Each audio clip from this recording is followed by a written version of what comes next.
The airport hummed with the familiar chaos of departures and arrivals.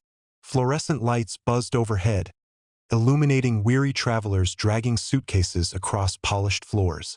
Announcements echoed in multiple languages, and the scent of overpriced coffee mingled with jet fuel. A sharply dressed woman in a charcoal power suit strode through the terminal, her heels clicking confidently, phone pressed to her ear as she finalized a multimillion-dollar merger. But just as she passed a small newsstand, her world tilted. A magazine slipped from a rack with a soft thud. Her eyes locked on something, or rather someone, that unraveled the ironclad control she had forged over a decade. Just a few paces away, stacking travel mugs behind the counter, was a man in a faded green apron. His face lined with quiet fatigue, his hands steady but scarred, and pinned to his chest, a name tag that read manager. But what froze her was the photo lanyard around his neck, a snapshot of a little boy, grinning toothily, who looked exactly like her younger self.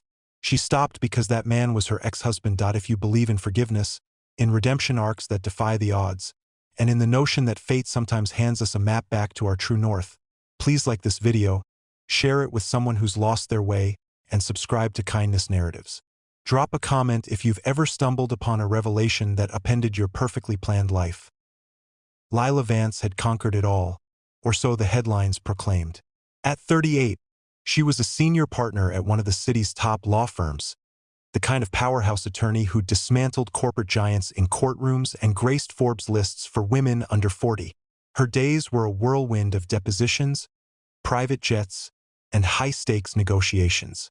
The man accompanying her that morning, Derek, was her firm's newest associate-turned-companion, and they were en route to seal a landmark case in London. It should have been a morning of strategy sessions and black coffee, but nothing felt strategic anymore. Not after spotting him. The man with the apron. Marcus. A lifetime ago, when Lila had nothing but student loans and a dog-eared law textbook, Marcus had been her anchor. They met in law school, both ambitious, both fighters. He was an art history minor, always sketching ideas on scraps of paper during study breaks. She recalled how he'd draw caricatures of their professors to make her laugh, and how he championed her dreams when self-doubt crept in. But as her career skyrocketed, the chasm widened. Late nights at the office morphed into missed anniversaries. His creative pursuits seemed frivolous in her cutthroat world. Arguments escalated, tears flowed, and one evening, without fanfare or fury, he gathered his portfolio, left his key on the table, and vanished. No demands, no recriminations, just absence. That was 4 years back. Encountering him now, managing a dingy airport kiosk and wearing a lanyard with a child's photo, Lila felt a surge she hadn't permitted in ages. Regret. She attempted poise, but her focus shattered.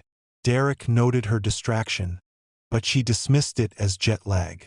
Marcus didn't glance her way. He served customers with unassuming warmth, dodging small talk, hiding behind his service facade.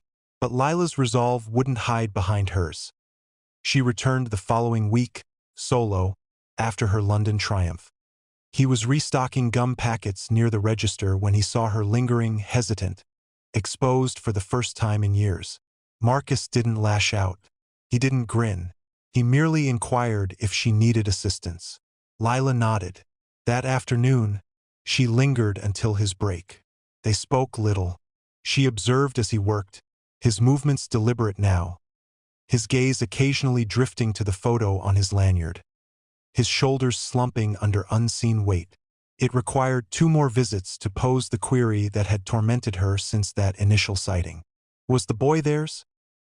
Marcus regarded her for an endless instant, his eyes a mosaic of storms and serenity, profound, weary, brimming with chapters she'd overlooked.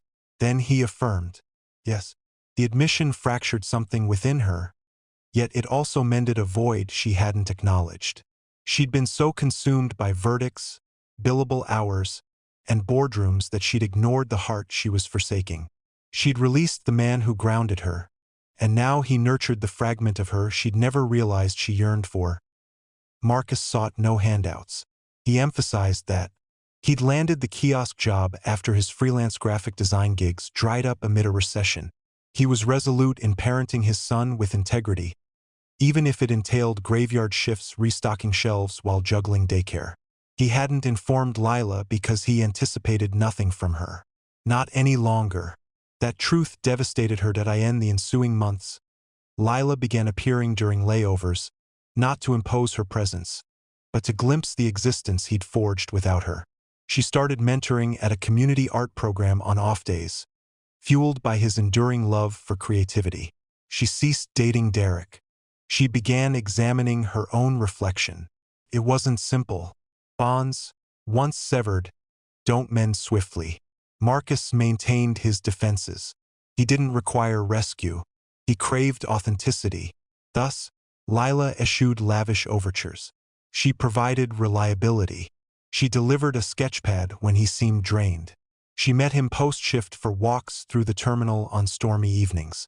She collected prints of every artist he'd ever admired. Gradually, tenderly, the walls around his cautious spirit started to crumble. As the boy's birthday approached, Marcus faltered during a rush hour, collapsing from exhaustion. Lalla was the emergency contact he'd forgotten to erase from his contacts. She clutched his hand in the ER waiting area, her eyes welling with unshed sorrow. Tests revealed stress-induced fatigue, but the scare prompted change. Their son, Theo, bounded into the room later, clutching a crayon drawing of a family.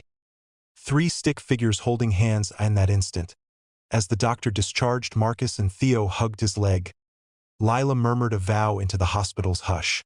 She would never fade away again. They didn't rush into rekindled passion. This wasn't a rom-com. This was authentic existence. Tangled, fractured, exquisite. They co-parented. She joined art classes with Theo. He permitted her to furnish a playroom in the condo adjacent to his modest apartment. Their path centered on the child they'd conceived and on evolving into individuals he could admire. 8 months on. At Theo's school art show, Marcus slipped Lalla a small folder. Within was a sketch from their law school era, one he'd drawn of her during finals week. A fierce woman conquering a mountain of books. Scrawled beneath, "Even if the courts forget your fire, I'll recall the girl who fought for justice." And now, after so much time, that girl was a woman who had rediscovered the man who once sketched her soul when she forgot how to feel it. If this story warmed your soul, please pause to like, share, and subscribe to Kindness Corner. It enables us to share more tales that resonate, about hearts adrift, hearts reclaimed, and the quiet wars waged daily. Speech Balloon's special request. Share in the comments, have you ever reconnected with a lost love in the most unexpected place? We'd cherish your tale. If this story warmed your soul, please pause to like, share, and subscribe to Kindness Corner. It enables us to share more tales that resonate, about hearts adrift, hearts reclaimed, and the quiet wars waged daily. Speech Balloon's special request.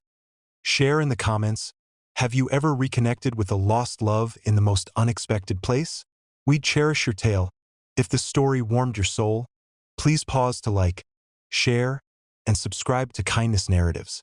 It enables us to share more tales that resonate, about hearts adrift, hearts reclaimed, and the quiet wars waged daily. Speech Balloon's special request. Share in the comments, have you ever reconnected with a lost love in the most unexpected place? We cherish your tale.